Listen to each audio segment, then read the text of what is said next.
तो तुम्हारा भाई आ चुका है एक नई वीडियो के साथ। तो इस वीडियो के अंदर हम बात करने जा रहे हैं मल्टीप्लेक्सर के बारे में। मैं पहले इस वीडियो का ओवरव्यू दे देता हूं कि अपन इस वीडियो के अंदर किस किस बारे में बात करेंगे। तो सबसे पहले अपन इसके डेफिनेशन के बारे में बात करेंगे, ठीक है। उसके बाद अपन इसके अंदर इसके इम्पोर्टेंस की बात करेंगे कि मल्टीप्लेक्सर अपने लिए क्यों इम्पोर्टेंट है, ठीक है। और उसके बाद इसके ब्लॉक डायग्राम की बात करेंगे। तो इस तीन चीज़ों के बारे में अपन बात करने जा रहे हैं, ठीक है। तो सबसे पहले मैं इसकी डेफिनेशन आपके सामने लिख देता हूँ, ठीक है, तो आपको समझ में आ सके।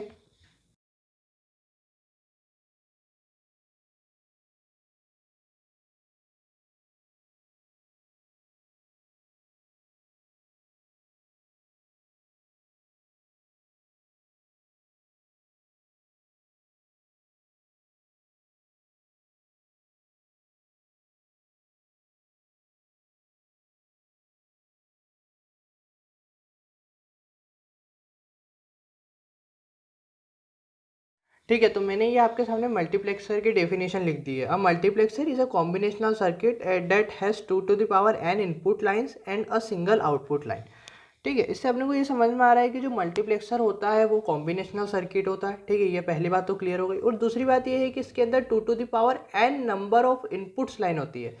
2 to the power n से ये समझ में आ रहा है कि आप मान के चलो कि ये एक मल्टीप्लेक्सर है, बॉक्स बना रहा हूँ मैं।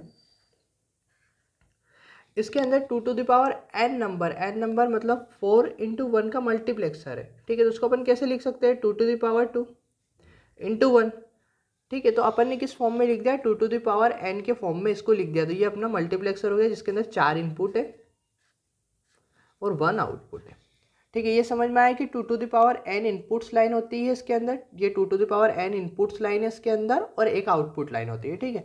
तो ये मैंने आपको बता दी मल्टीप्लेक्सर की डेफिनेशन। मैं आपको मल्टीप्लेक्सर का इंपॉर्टेंस बताता हूँ, ठीक है। सबसे पहले मैं यहाँ पे लिख देता हूँ इंपॉर्टेंस, ठीक है। उसके बाद अपन बात करते हैं।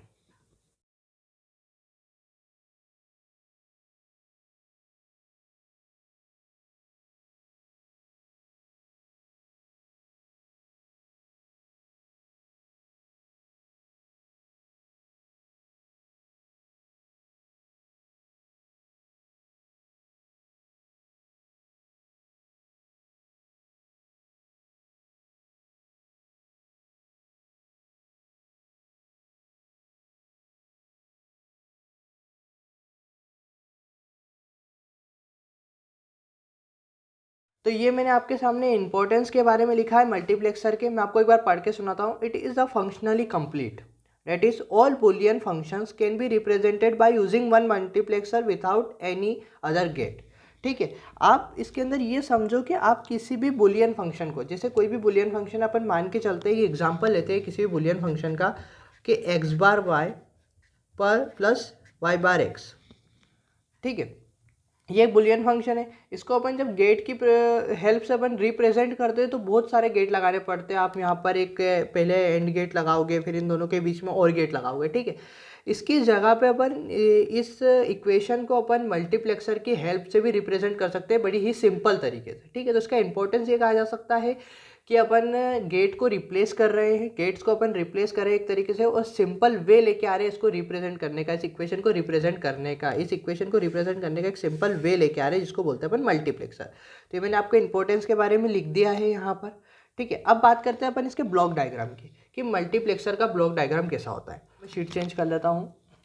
तो मैंने शीट चेंज कर लिया। अपन ब्लॉक डायग्राम देखते हैं मल्टीप्लेक्सर का। तो मैं यहाँ पर 4 into 1 का मल्टीप्लेक्सर बना रहा हूँ, ठीक है। 8 into 1 भी बन सकता है, ठीक है। 2 into 1 भी बन सकता है, ठीक है। इस वीडियो के अंदर अपन देख रहे हैं 4 into 1 का मल्टीप्लेक्सर कि वो कैसे बनता है। 4 into 1 का मल्टीप्लेक्सर सिंपल है, एक ब्लॉक बनाना है।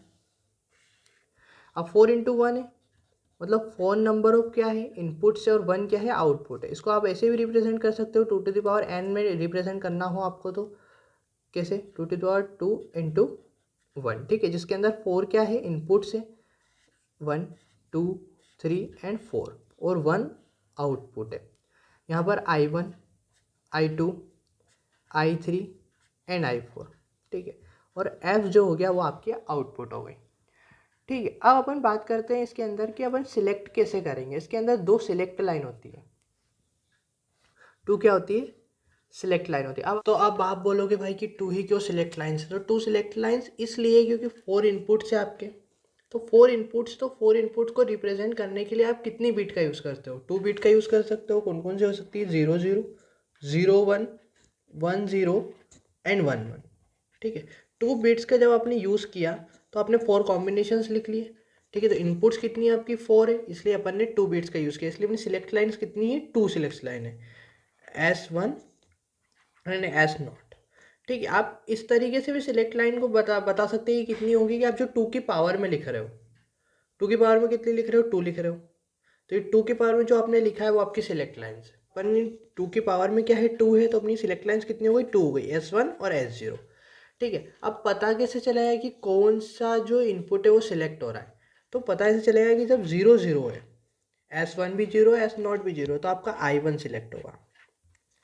ठीक है, 0 1 है तो आपका I2 सिलेक्ट होगा। ठीक है, ये I2 सिलेक्ट होगा।